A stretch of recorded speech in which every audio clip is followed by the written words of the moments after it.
Colonel Farouk Achour, bonjour. Bonjour.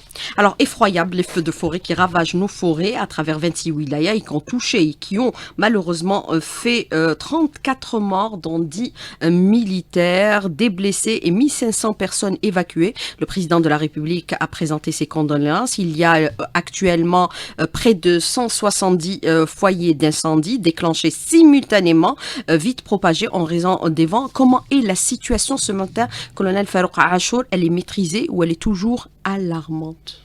Je dirais qu'elle est maîtrisée, parce que nous avons quand même réussi à éteindre, rien que durant la tranche horaire entre 18h et ce matin, 67 foyers au même moment. Nous avons une situation actuelle qui s'évalue à 13 foyers d'incendie. Un foyer au niveau de la ville de Mdia, 5, c'est la ville où on enregistre le plus grand nombre de foyers en ce moment, Skikda, 2 à Djidjel, Bouira, 2 foyers, Tarf, un seul foyer, Bdjaya, il ne reste plus qu'un seul foyer, et Sétif, bien sûr, un seul foyer. Nos équipes actuellement travaillent sur le terrain pour essayer rapidement de les circonscrire. Dans la plupart des cas, nous sommes techniquement ce qu'on appelle nous maîtres du feu, c'est-à-dire que nous sommes dans une phase de lutte active, et bien sûr avec l'engagement des moyens conséquents et des renforts qui ont été déployés hier soir et tôt ce matin. Ça se présente de bon augure pour arriver assez rapidement à les éteindre. Mais ce matin, c'est Skikda, la wilaya de Skikda, qui vous inquiète le plus? Absolument, par rapport au nombre, pas par rapport à l'importance du feu, mais ce qui est prévu, justement, c'est de renforcer encore nos actions au niveau de cette wilaya pour pouvoir intervenir aussi rapidement, parce que c'est pas facile de gérer au même moment 5 foyers d'incendie dans 5 endroits différents. Alors, au niveau de la wilaya de Béjaïa, les foyers d'incendie sont maîtrisés. Il ne reste qu'un seul ou deux, monsieur Farouk Achour, puisque nous avons eu le wali de la wilaya ce matin en direct qui a annoncé l'existence encore de 2 foyers, même si la situation est totalement maîtrisée. Pour le dernier point de situation transmis par notre CNAC, le Centre national de coordination opérationnelle, on a un foyer actif et un foyer sous surveillance. Ça est éteint, mais sous surveillance pour éviter une reprise. Il ne reste qu'un seul foyer pour le moment actif au niveau de la wilaya de Bdjaya. Alors, les moyens déployés sont conséquents, aussi bien ceux de la protection civile que ceux de l'institution militaire également, monsieur Colonel Farouk Achour. Vous savez que rien que pour la Direction générale de la protection civile, nous avons déployé hier 8000 éléments avec 529 engins d'incendie, tout type d'engins et aussi d'autres matériels techniques que nous utilisons pour l'extinction des feux de forêt, parce que nous avons des équipes qui utilisent l'engin d'incendie, mais nous avons également d'autres équipes techniques qui travaillent, et ce qu'on appelle nos fameux sapeurs, qui vont à l'intérieur de la forêt pour essayer de faire en sorte de retarder et arrêter l'avancée des flammes par des techniques aussi de contre-feu ou bien de débroussaillage actif. Alors, vous parlez bien sûr des moyens conséquents déployés par la protection civile. Est-ce qu'on peut considérer aujourd'hui, d'ores et déjà, que le plan mis en place antérieurement, avant le début de la saison estivale, par rapport justement au feu de forêt, s'est avéré aujourd'hui un plan qui est suffisamment réactif, ou alors il reste des lacunes? Vous savez que ce plan a été mûrement réfléchi par rapport à l'expérience des dernières années. Donc on a prévu un plan opérationnel très conséquent où nous avons bien sûr journellement, chaque jour, nous avons 19 000 éléments mobilisés avec un important lot de moyens opérationnels indépendamment des moyens aériens prévus.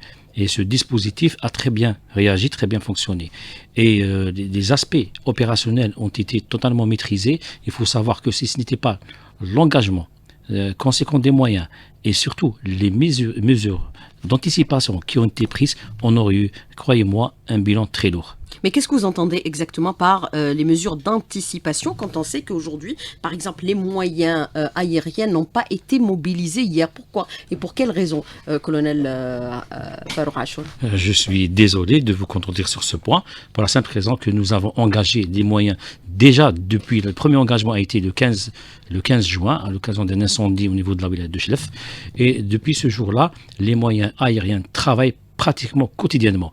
Je vais vous dire juste durant cette période, rien qu'au niveau de la wilaya de Bdjaya, il y avait la mobilisation de 2 avions aéronefs que nous avons loués.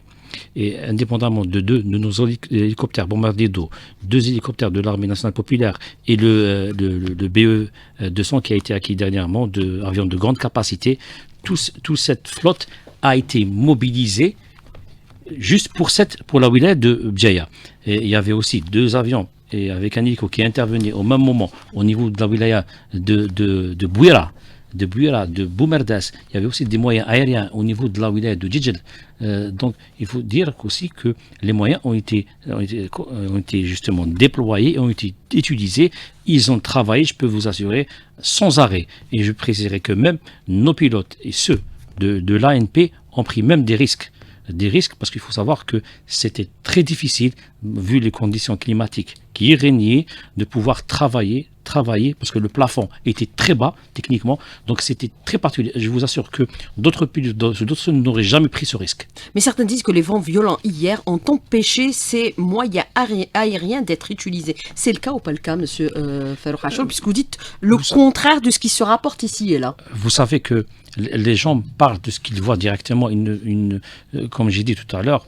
Vous savez, nous avons des agents qui travaillent avec les véhicules, mais nous avons des groupes d'intervention qui vont à l'intérieur de la forêt, qui ne sont pas visibles par rapport à nos concitoyens, mais qui font un énorme travail, parce que c'est eux qui font ce qu'on appelle les barrières, pour éviter la progression, pour qu'ils puissent contenir le feu, pour éviter à ce qu'il se propage rapidement, surtout vers les habitations.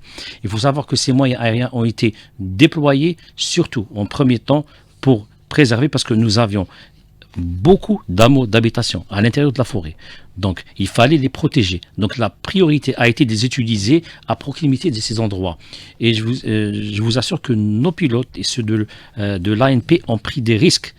C'est vrai qu'il y avait des vents violents, mais ils ont quand même volé. Ils ont justement apporté le soutien attendu par les équipes terrestres. Alors, ce matin, il y aura aussi renforcement avec des Canadair qui ont été affrétés. Absolument, de toutes les façons, les moyens sont évolutifs. Nous les utilisons à bon escient. Il faut savoir aussi que les moyens aériens, il faut avoir des conditions pour pouvoir les utiliser. Et c'est au directeur des opérations de secours, ça veut dire notre commandant des opérations locales, c'est à lui de décider de l'intérêt de l'utilisation des moyens aériens. Et parce que les techniques de lutte contre les feux de forêt sont multiples, c'est une spécialité à part entière. On a un panel de moyens que nous utilisons. Ça peut aller, bien sûr, des moyens aériens. Parfois, on a recours, bien sûr, à d'autres moyens, à des bulldozers pour créer des tranchées coupe-feu pour arrêter. Nous avons aussi d'autres techniques que nous utilisons pour pouvoir maîtriser les foyers d'incendie. Nous avons une topographie particulièrement difficile en Algérie, il faut le reconnaître. Nous avons aussi énormément plus de feux de maquis que de feux de forêt. Et ça génère, c'est vrai, vu de loin, c'est quand même assez impressionnant. Mais de toutes les façons, tous les moyens ont été mobilisés. Je peux vous assurer que c'est des moyens très conséquents qui ont été justement mis à contribution dans ces opérations de lutte contre les 130 foyers d'incendie qui ont été éteints. Alors il y a une utilisation de tous les moyens à travers toutes les wilayas également pour venir à bout de ces incendies dont les images sont extrêmement effrayantes et qui sont en train de circuler sur les réseaux sociaux. Colonel Farouk Achour. Vous savez que c'est toujours un feu de forêt, c'est toujours impressionnant. De par bien sûr son image, c'est toujours impressionnant. Mais vous savez que dans la lutte contre les feux de forêt, il y a certains aspects qu'il faut maîtriser, absolument. Ce que oui, mais les agents sont sur le terrain. À le faire, nos agents sur le terrain travaillent d'arrache-pied. Et vous savez que dans la première intervention a été assurée par nos unités territoriales, qui, eux, ont pris sur eux des mesures anticipatives qui ont permis de sauver énormément de vies, parce qu'ils connaissent leur terrain, ils savent où ils évoluent, ils connaissent les essences, ils savent comment travailler, ils savent comment justement pouvoir diriger les opérations pour pouvoir justement éviter d'un côté, parce que c'était un défi. Quand vous avez énormément d'habitations à l'intérieur des forêts, il faut savoir que vous engagez beaucoup de moyens pour la protection d'abord, parce que l'intérêt, notre objectif premier, c'est sauver des vies. Donc beaucoup de moyens sont mis statiquement au niveau de ces hameaux, de ces villages, pour les protéger. Et vous avez aussi d'autres équipes qui interviennent pour contenir les incendies. Et nous utilisons tout le panel de moyens qui est disponible, les moyens terrestres, dans les colonnes mobiles. Vous savez que nous avons quand même l'engagement en tout de 24 colonnes mobiles. C'est beaucoup de moyens qui ont été déployés, mais vu l'ampleur, parce qu'il faut savoir aussi que quand on parle de foyers d'incendie, nous avons par exemple, on dit actuellement deux foyers par exemple d'incendie au niveau de Djidjel. Mais si vous voulez, le foyer d'incendie, le premier et le deuxième, c'est pas un seul. Si vous voulez, c'est pas vraiment un seul feu. C'est plusieurs feux qu'il faut traiter au même moment. Et c'est sur une grande, je dirais, surface. Donc il faut quand même engager intelligemment les moyens, tout en assurant la sécurité des intervenants et surtout avec un objectif important pour nous, c'est d'arriver à être efficace pour pouvoir éteindre le plus rapidement possible. Et vous savez qu'il y a aussi le sauvetage des personnes, bien sûr des biens, mais aussi même il y a eu beaucoup d'opérations de sauvetage, des opérations qui sont très complexes à réaliser, mais je pense avec l'engagement des moyens de la protection civile qui sont appuyés à chaque fois par les éléments de l'Armée nationale populaire, aussi il ne faut pas oublier aussi la Direction générale des forêts, mais également les collectivités locales, les citoyens si on également. additionne bien sûr les citoyens, et si on additionne ces compétences, c'est vraiment beaucoup de moyens sur le terrain. Et bien sûr, on ne peut que porter hommage et saluer leur courage et leur bravoure aux équipes, bien sûr, de la protection civile et ceux du MDN et ceux qui sont tous impliqués de près ou de loin dans, bien sûr, la maîtrise de ces incendies, y compris les citoyens. Mais qu'est-ce qui explique aujourd'hui le déclenchement simultanément de 170 foyers d'incendie? Est-ce qu'on a des explications ce matin, colonel Farouk Achour, ou alors la proximité des massifs forestiers a fait que la propagation se fasse très vite, puisqu'il y a eu Bouira, il y a eu Béjaïa et puis il y a eu Djidjel. Simultanément. Vous savez que les changements climatiques sont là. Il faut s'adapter. Il faut s'adapter. Vous savez qu'il y a carrément un dôme qui s'est installé entre le nord de l'Afrique pratiquement et pratiquement toute la partie sud de l'Europe. Et ce dôme a généré justement des fluctuations de température très importantes, des vents violents.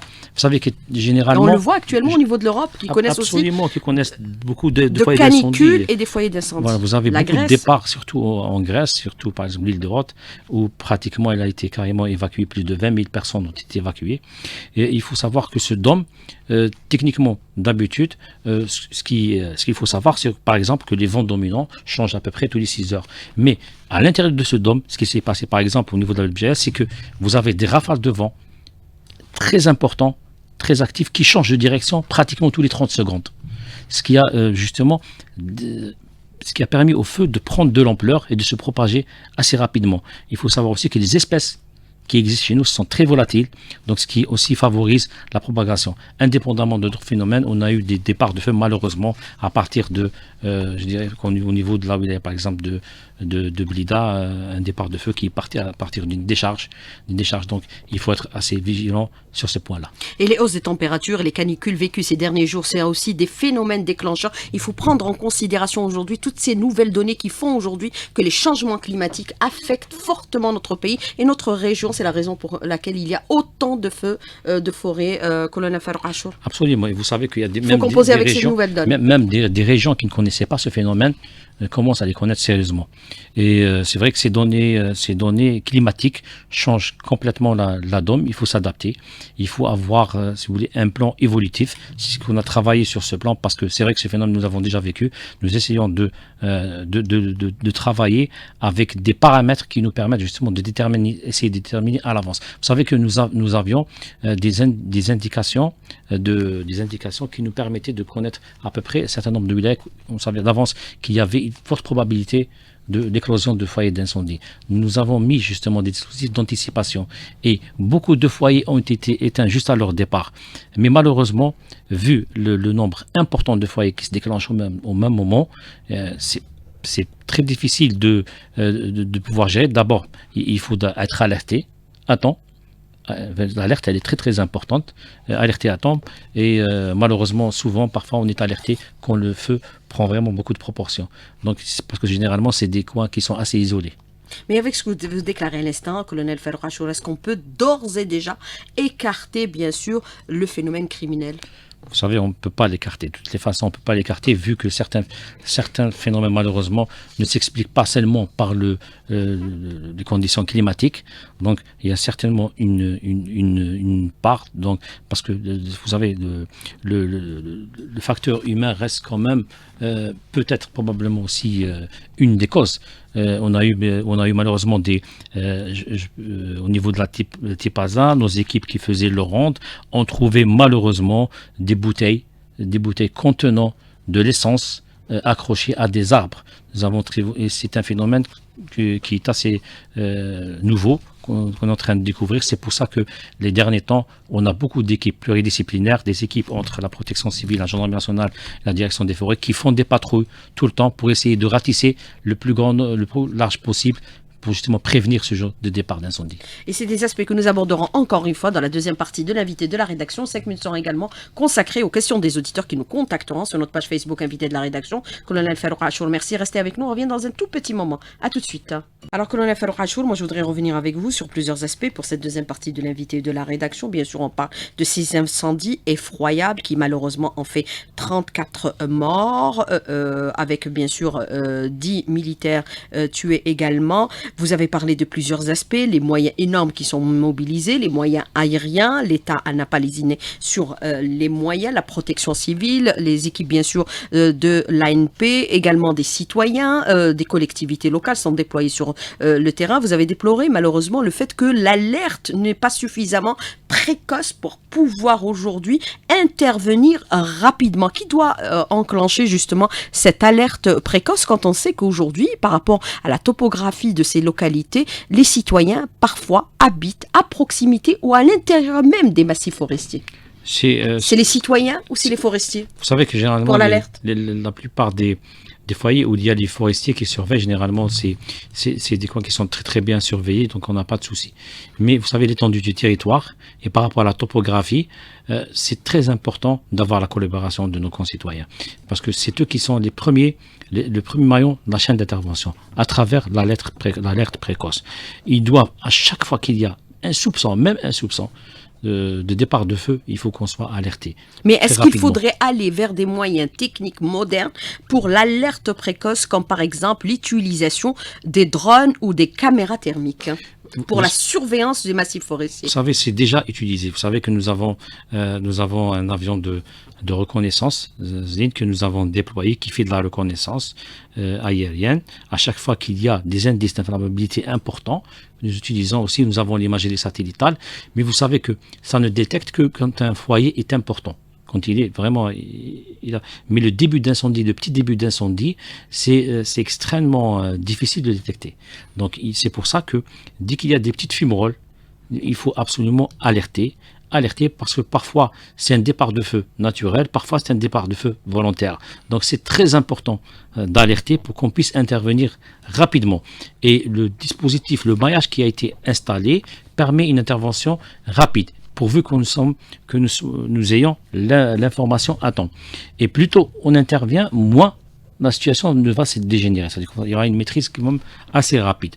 Donc il faut vraiment essayer de travailler cela. Et nous avons justement commencé à travailler avec les comités de village et nous avons comme objectif, c'est de renforcer ce maillon très important pour qu'on ait des citoyens qui dépassent le stade de spectateurs à celui d'acteurs, qui puissent agir dans la préservation de l'espace forestier. Formation bien sûr de secouristes. Alors justement par rapport à cet aspect-là, mais l'occupation des massifs forestiers ou l'habitation à proximité des massifs forestiers, est-ce qu'il ne constitue pas un risque, puisqu'aujourd'hui nous avons des morts également, monsieur colonel Farouk Achour. C'est fut le cas aussi avec les incendies qu'avait connus il y a pratiquement 3 ans de cela, la wilaya de Tizi Ouzou et également Béjaïa. Vous savez, on avait déploré pratiquement l'équivalent d'une centaine de morts. Historiquement, on a eu toujours en Algérie des habitations à proximité ou à l'intérieur des forêts. Mais ce qui est important de dire, c'est que nous devons travailler avec ces populations pour augmenter la résilience. La résilience de la forêt et rendre moins vulnérables nos espaces forestiers. Il faut que ces habitations... Mais c'est des maquis, parfois, l'accès aussi est difficile pour les interventions mobiles. C'est vrai que c'est généralement... Comme c'est le cas pour Skikda. on a justement des cartes opérationnelles où on répertorie un peu l'ensemble des axes routiers. Et l'intérêt de l'utilisation de l'image satellitaire que nous utilisons activement, nous avons des logiciels pour ça, des officiers qui sont formés, ça nous permet justement de détecter les axes que nous pouvons utiliser assez rapidement. C'est l'intérêt de l'utilisation des moyens modernes. Ça permet d'avoir quand même aller assez vite, indépendamment de la reconnaissance aérienne que nous utilisons aussi activement, et ça permet de prévoir des itinéraires pour les équipes. Ce travail de collaboration entre moyens terrestres et aériens permet justement d'essayer de contourner ce problème. Et souvent, même s'il n'y a pas d'accès, nous faisons en sorte, grâce à l'appui notamment du génie militaire, pour qu'il nous fasse rapidement des voies d'accès pour qu'on puisse arriver au foyer d'incendie.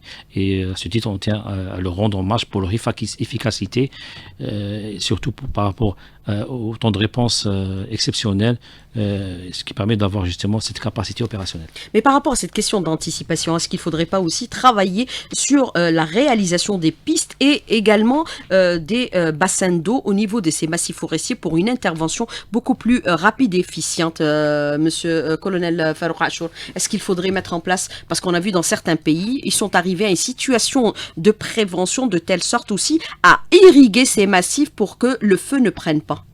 Vous savez qu'il y a beaucoup d'efforts, j'ai parlé d'efforts, il y a beaucoup d'efforts qui ont été consentis dans l'ouverture des pistes, là, des points d'eau, et même les tranchées par feu. Et même, je dirais plus loin, des pistes d'atterrissage pour les avions que nous utilisons. Des pistes d'atterrissage, même des héliports pour nos hélicoptères qui puissent s'approvisionner assez rapidement. Au niveau des points d'eau. Au niveau des points d'eau. C'est quand même un dispositif très important. Beaucoup de travaux ont été réalisés dans ce sens. Il y a encore un effort à faire, certainement, pouvoir encore améliorer, surtout par rapport à l'accessibilité. Mais puisque c'est des maquis. Il faut savoir que déjà pour cette année, nous avons quand même réalisé beaucoup d'infrastructures pour justement pouvoir intervenir très rapidement.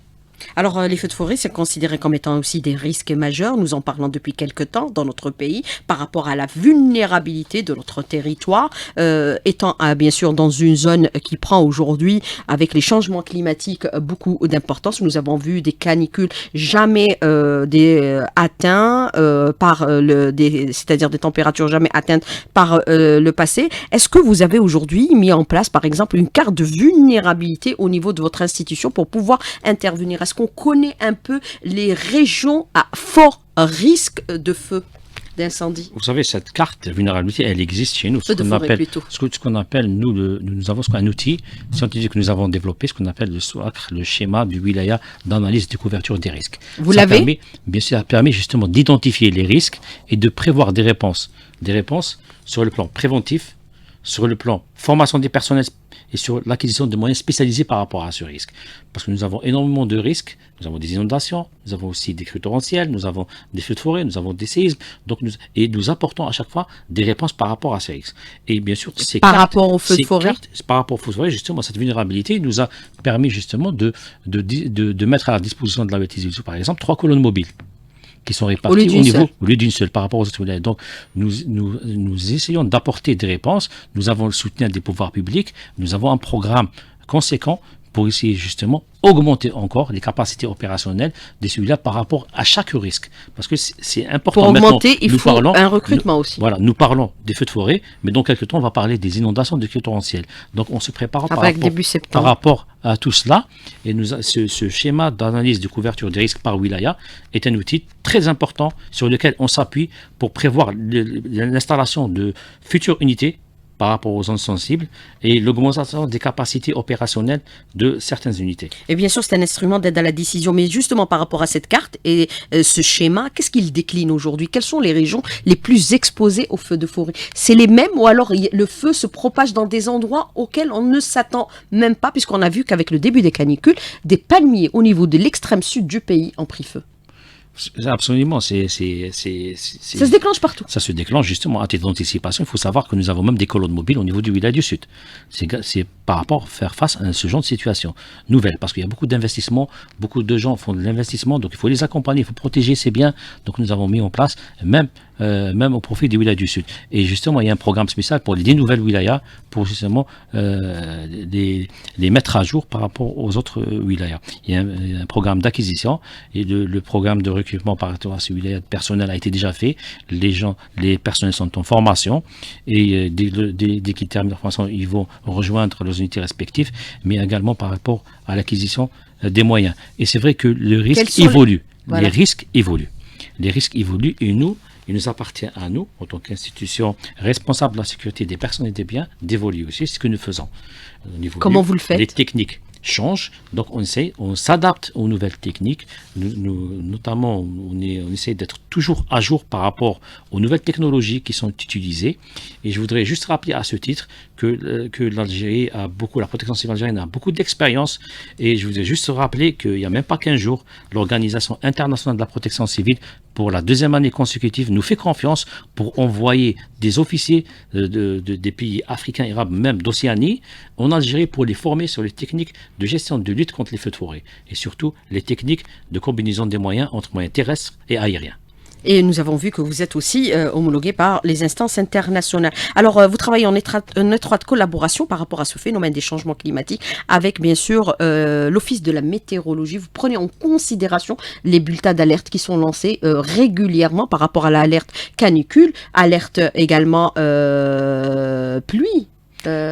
Colonel Achour. Absolument, il y a une liaison particulière entre nous travaillons tout le temps pratiquement quotidiennement ensemble, voire même tout le temps ensemble, sur ces indicateurs qui nous permettent justement de l'anticipation.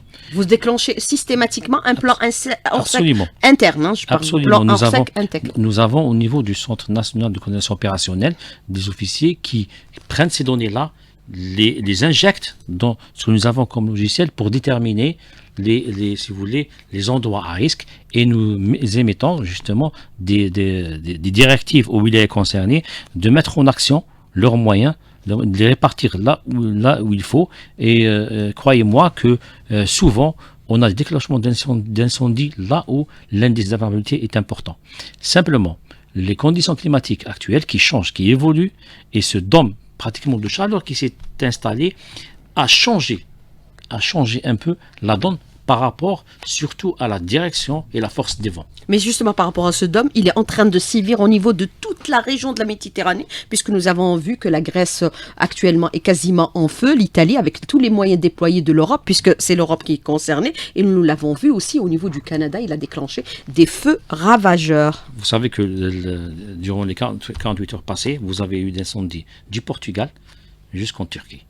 Toute la façade sud de la Méditerranée ont eu des incendies de forêt. La Tunisie est aussi concernée actuellement. Nos voisins tunisiens ont des feux très importants. En ce moment, ils ont des feux, ils sont en train d'évacuer. Ils sont à nos frontières. Voilà, d'évacuer beaucoup de villages. Et au Canada, on parle actuellement de 10 300 000 hectares de dégâts. Et jusque maintenant, avec tous les moyens qui ont été mis en place, malheureusement, le feu s'étend toujours. Et ils ont carrément au dernier recours pour protéger les villes à mettre carrément en marche des bulldozers pour créer des espaces déboisés pour que le feu s'arrête à l'arrivée quand ils arrivent dans ces endroits. C'est très compliqué la lutte contre les feux de forêt. Vous savez que c'est pas aussi facile qu'on le croit. Mais dans cette lutte contre les feux de forêt, aujourd'hui, est-ce qu'il faut aller vers une plus grande sensibilisation de la population pour éviter justement qu'il y ait mort d'homme, colonel Farouk Achour, c'est-à-dire ne pas emprunter certains massifs qui risquent d'être dangereux quand on ne connaît pas la région, et c'est le cas par exemple, malheureusement, on va le dire ce matin pour la famille de Ain Benyen, décédée entièrement, cette membre d'une même famille, et éviter par exemple d'aller trop loin dans les maquis. Pour éviter d'être bien sûr pris par les feux. Malheureusement, il faut augmenter. C'est vrai, il faut augmenter la réalisation. On m'a dit que toutes les personnes qui sont décédées, elles étaient à bord de leur véhicule. Pratiquement toutes les personnes. C'est vrai qu'il y a ce qu'on appelle le qadr. Oui, c'est ça. Le qadr, parce que la plupart, vous savez que on est croyant, on y croit. Les autorités locales ont justement pris les recommandations de nos officiers sur le terrain en considération. On a fait beaucoup d'évacuations de personnes, ce qui a permis de sauver beaucoup de vies. Mais est-ce qu'il faut limiter les espaces qui doivent être empruntés par les citoyens? Malheureusement, les citoyens doivent avoir cette culture d'écouter la radio. Parce que nos officiers n'ont cessé d'intervenir au niveau des radios pour expliquer la situation, pour donner des recommandations. C'est très important d'écouter les recommandations, parce que ça permet de sauver des vies.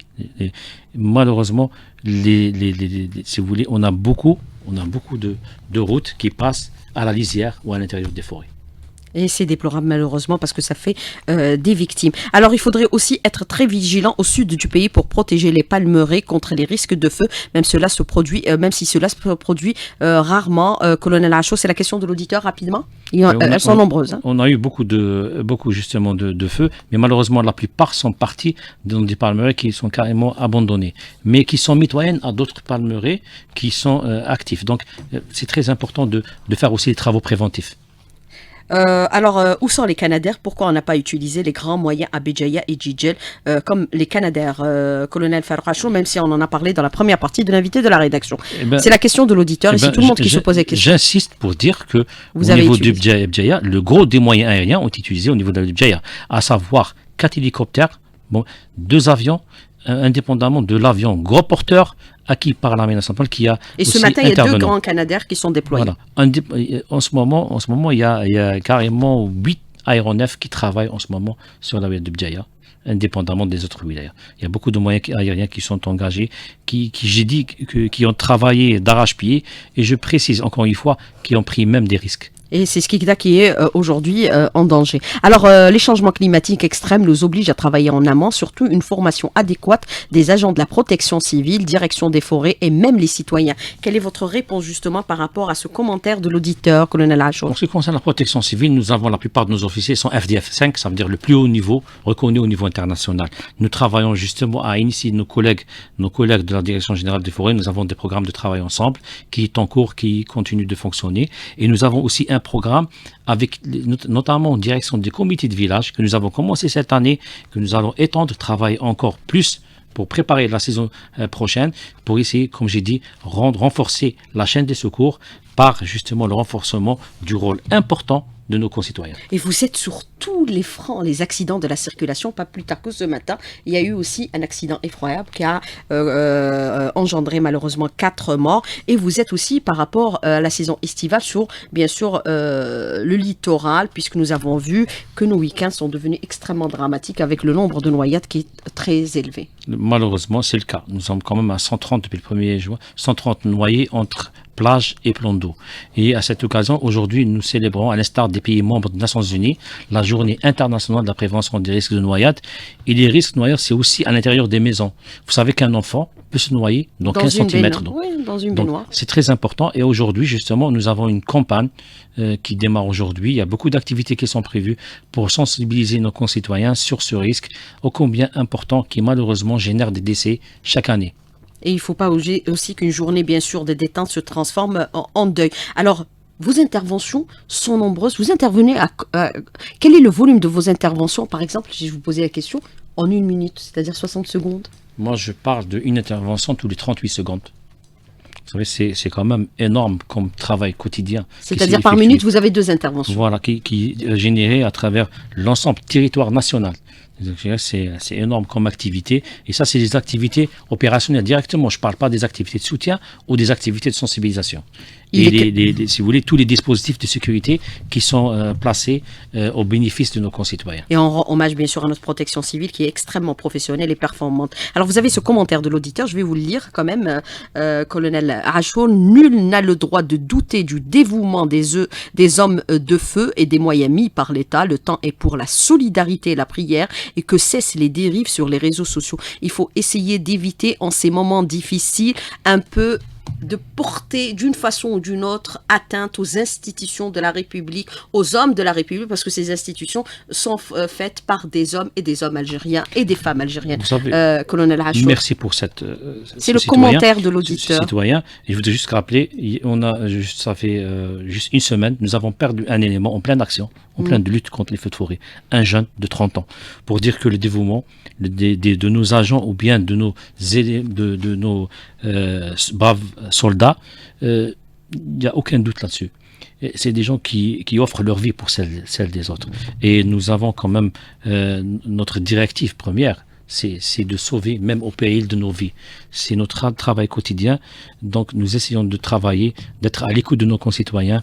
Et vous savez que le plus important pour nous, et le plus grand bonheur de n'importe quel agent de la protection civile, c'est sauver une vie. Et nous sommes fiers de vous. Alors, pourquoi la majorité des colonnes mobiles de lutte contre les feux de forêt de protection civile sont installées au niveau des chefs-lieux de wilaya au lieu d'être installées au niveau des zones forestières comme c'était le cas avant, et cela pourrait éviter peut-être l'intervention de longue distance et moins opérationnelle. Quelle est votre réponse justement par rapport à cette question de l'auditeur Les colonnes mobiles sont installées dans les massifs forestiers.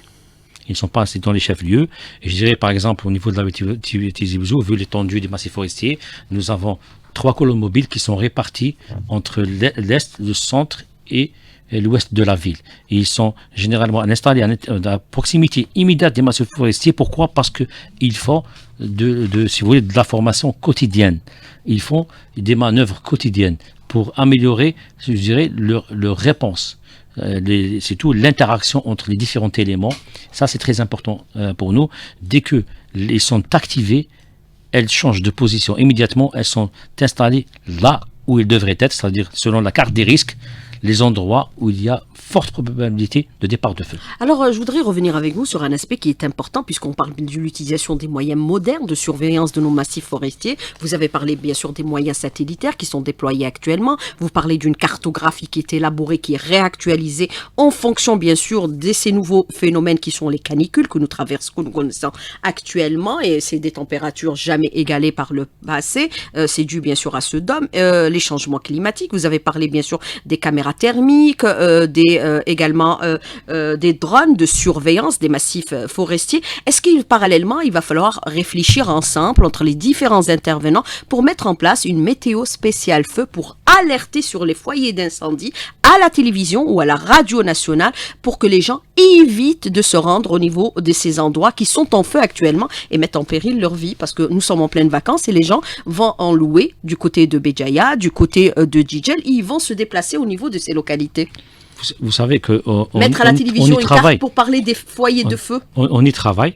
Il faut savoir que c'est la question de l'auditeur. Je trouve qu'elle est très pertinente. Existe déjà. Pourquoi? Parce que cette carte, elle existe déjà, mais qu'on envoie directement à nos directeurs de protection de wilaya, mais également au il faut la mettre à la disposition des citoyens pour qu'on voit la télévision tel endroit. Sur une version grand public. Voilà. Et il y aura une météo des plages, mais également une météo des feux de forêt. Et pour les plages, je veux juste dire, il faut éviter d'aller dans les plages interdites. Vous avez au niveau de nos sites l'ensemble des listings des plages autorisées à la baignade par wilaya. Mais parfois les jeunes prennent des risques. Alors vous avez aussi cette autre question, colonel Larachoul, puisque vous avez parlé un peu du phénomène humain, vous avez parlé d'un phénomène nouveau, c'est-à-dire des bouteilles d'essence qui sont installées au niveau de certains massifs forestiers, et tout est mis en place pour bien sûr enclencher ces feux, même les pneus, on l'a vu, vous m'avez montré les images tout à l'heure. Est-ce que l'État doit aussi parallèlement à ça sévir et punir fortement? Nous avons vécu des drames il y a 3 ans de cela, et on ne voudrait plus jamais les revivre. Vous savez que nos services et la justice a très vite pris les mesures adéquates, et je pense que les dernières années ont été, je dirais, salutaires, parce qu'ils ont permis d'un autre côté. Il faut savoir que grâce à ces efforts combinés de tout ce dispositif opérationnel et judiciaire, on a quand même évité, je peux vous assurer aujourd'hui, beaucoup de drames. C'est-à-dire le plan qui a été mis en place a pu nous permettre d'éviter des situations beaucoup plus dramatiques. Absolument. C'est grâce justement à ces moyens déployés qu'on a évité des drames où on aurait pu avoir beaucoup de victimes.